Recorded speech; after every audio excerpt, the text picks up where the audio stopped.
I got a DM recently that made me laugh out loud. Not because it was funny, but because it was a master class in exactly what not to do. I use LinkedIn a lot, and I'll be the first one to admit that I've done every single one of these mistakes myself. There's a dance that goes along with building a relationship virtually. I have led it well, and I have stumbled badly. I have kept time with the other person. I've also stepped on my dress and taken us both down. Turning a direct message to someone who has just accepted your connection request into a real opportunity to serve them is not easy. Most invitations get ignored. Some come back with a stay out of my inbox vibe that is hard to misread. And then there's ones like the one I received. Here's how I read it. Hi, Rebecca. I think you have hormone issues.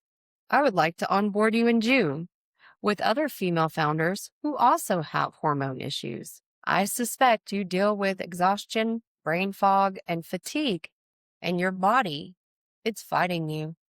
I know a lot. I'm credible. I will transform you.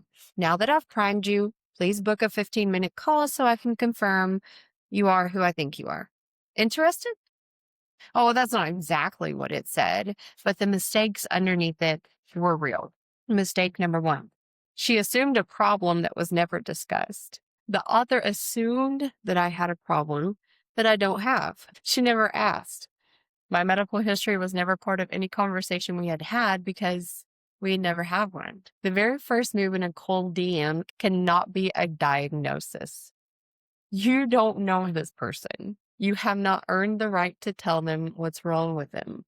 Curiosity comes before prescription every time. Mistake number two. She assigned me an identity that I don't claim. Exhaustion, brain fog, my body working against me, none of that is my story. She had decided that it was. When you project a struggle onto someone who has not shared it, one of two things happens. Number one, they feel seen in a way that's invasive, or they feel misread in a way that closes the door. There's no third option where they feel great about it. Mistake number three, announced credibility instead of demonstrating it. She told me why she was credible instead of letting me discover it for myself. Authority that is announced stops a connection from forming. Authority that is demonstrated builds one. If your work is real, the conversation will surface that. Lead with curiosity, not your credentials. Mistake number four, she used transformation as a product feature. She offered transformation as something that gets delivered with a session. It doesn't work that way. Transformation is internal. It's deeply personal, and it usually starts in pain. It will arrive in its own timeline, not yours, and it can't be scheduled for June. When you pitch transformation as a deliverable, you are revealing that you actually don't understand what transformation is. The ratio actually tells the whole story. So I counted the words in the DM where she used I, I'm, me, or my 11 times. 4 times she referenced you. That ratio tells you something about who that message was for. The DM that's mostly about you is not an outreach. It's actually a pitch, wearing an outreach costume. The person on the other end, they can feel the difference. So what should it look like? Step one is just connection. Just that. Something real, something specific, something curious about them. Not a setup to your offer, just a genuine interest in who they are and what they're doing in their life. Step two is insight. So 2 or 3 days later, one observation tied to their specific situation shows that you are actually listening in step one. Step three is not a soft ask.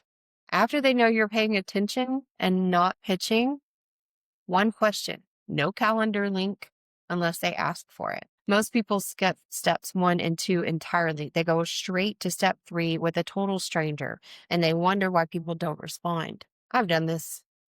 Totally. I've done this. I went straight to the quiz link with someone who had just reached out to me. She was being vulnerable. She had found me through a contentious comment thread and was quietly asking for something real. My response sent her back a link and not one question about her. The moment was gone. The difference between a really great first message and a terrible one is curiosity. It's the discipline to stay curious in a conversation beyond where you want to stay curious. If you're looking to build something outside of your 9 to 5, there's a great place to start. AIBurnCenter.com/quiz. It's an assessment that'll tell you where you are in the middle of this AI disruption we're seeing in the workplace. My name's Rebecca. We're a new channel, so we'd love for you to like and subscribe. And the link for all this can be found below.